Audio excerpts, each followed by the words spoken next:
This is what the Taliban wants you to know. Their moment is coming, and they are ready for victory. This is a world you have probably never seen up close. And we are some of the only Western journalists to enter it. America's enemy in Afghanistan is best known for harboring Osama bin Laden as he planned the 9/11 attacks, for its brutal repression of women, and for meting out harsh justice under a draconian interpretation of Islamic Sharia law. We want to find out who the Taliban is today, and if, after 17 years of war with the US, their Islamic emirate has changed. Our journey begins in the northern city of Mazar-e-Sharif. The Taliban was forced to withdraw from here after a bitter battle in 2001. Now, they are just a few miles away. We're heading out now to meet up with our Taliban escorts, and as you can see, I'm wearing the full facial veil known as the niqab. I'm wearing it to keep as low profile as is possible because there are no Western journalists in the areas we're headed to. The government controls the highway out of the city, but once you turn off the main road, you are quickly in Taliban territory. To reach our hosts, we have to cross a small river on a ferry. Billions of US dollars have been poured into building up Afghanistan's infrastructure, but little of that has trickled down here. That's our escort just there on the other side of the river. After months of negotiations, the Taliban leadership has agreed to give Afghan filmmaker Najibullah Qureshi, myself, and producer Selma Abdulaziz extremely rare access into the group's territory. Assalamu alaikum. As women, we are ignored, seemingly invisible beneath the full veil that is mandatory in public. The Taliban has allowed us to visit these areas because it wants to show that it is in control. But in our first moments... Whoa, that's a lot of helicopters. 1, 2, 3, 4, 5. Our escorts tell us to stop. We are now on the other side of America's war.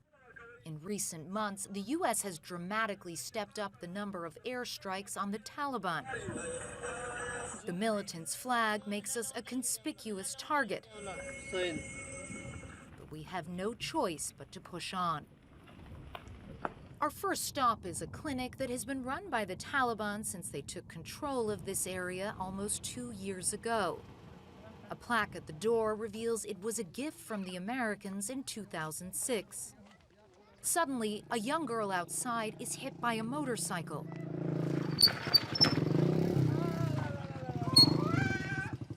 A boy rushes over to help her. The driver is a Taliban fighter.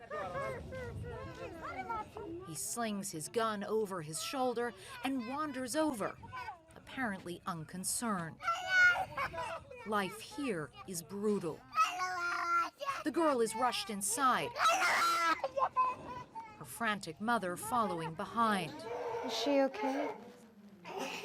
Is she okay? Are you okay? But no one seems as shocked as we are. The doctor gives her mother some painkillers and sends her away. After years of fighting here, he has seen much worse. Who's in charge of the hospital? Who's managing it? He explained that the Taliban manages the clinic, but the government pays salaries and provides medicine. This sort of ad hoc cooperation is becoming more and more common, and there have been other changes. So this is something you wouldn't expect to see in a clinic under the control of the Taliban. It's like some kind of sexual health education, talking about condoms, other forms of birth control. 22-year-old midwife Fazila has worked under the Taliban and the Afghan government. What has been your experience working under the Taliban here? The Taliban never interfere in our work as women, she says. They never block us from coming to the clinic. In the waiting area, these women say it's war and poverty that makes their lives miserable. Has life under the Taliban changed now from what it was before? No.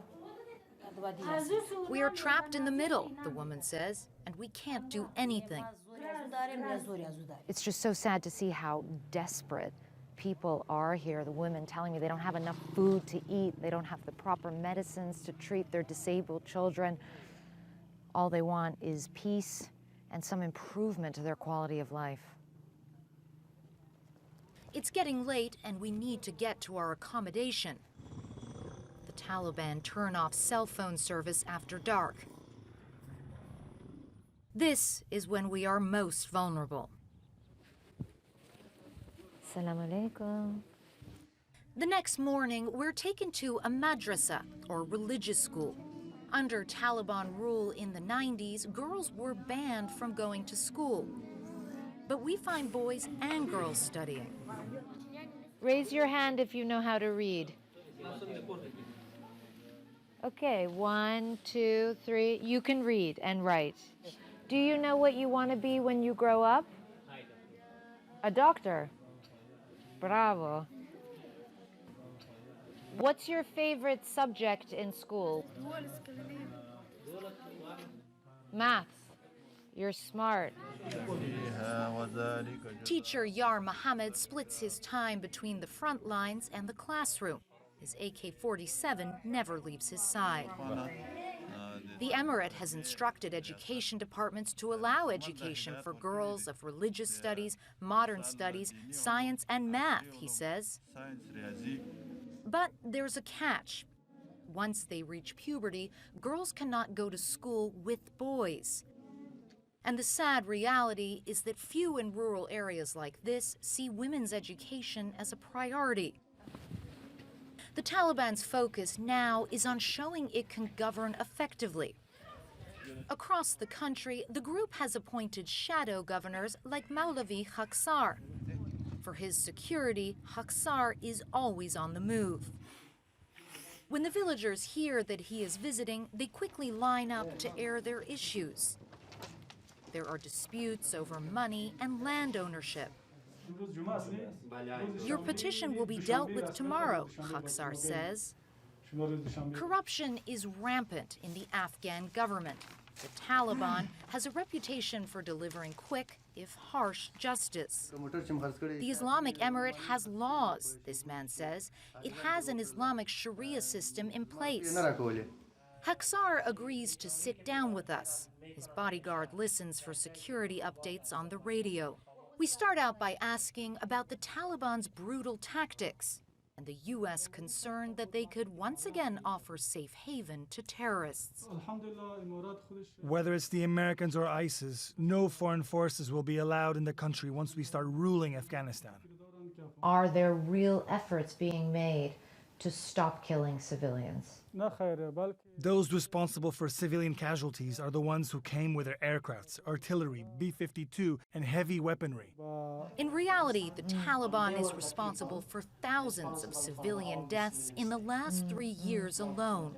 And what about these suicide bombings at polling stations, for example? These kill many civilians. We deny this. This accusation is not acceptable to us. There are small signs that the Taliban is moving with the times. I listen to the radio, also Facebook and other media. You're on Facebook? Yes. But it's clear that the fundamental ideology has not changed. So if somebody is found guilty of stealing, you cut off their hand? Yes, we implement the Sharia. We follow Sharia instruction. And if somebody is found guilty of adultery, you will stone them to death? Yes, the Sharia allows stoning to death. As we're leaving the interview, the military commander for the district arrives, and a dispute breaks out about us. They should have brought a man, one of them says. So the issue right now is that they don't want us to walk outside with the governor because I'm a woman. They think it's inappropriate.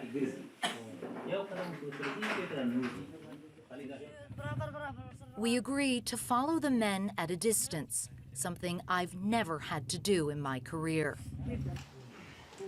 The commander, Mubarez Mujahed, takes us to a nearby safe house to be interviewed privately.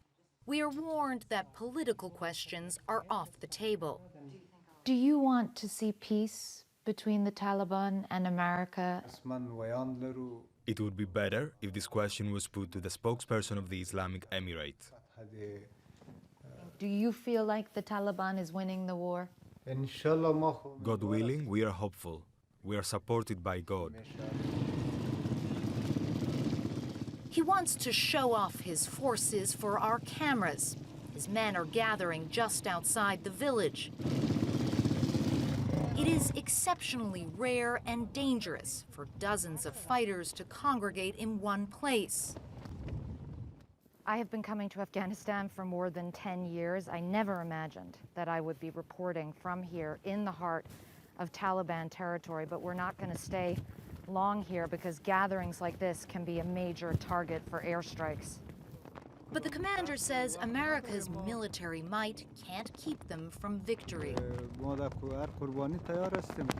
We are ready for any sacrifice. We are not scared of being hit.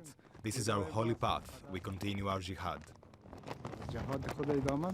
Most of these men have been fighting U.S. forces since they were old enough to carry a gun. The question now is, are they ready to put those guns down? Our visit with the Taliban is coming to a close. It's time to leave.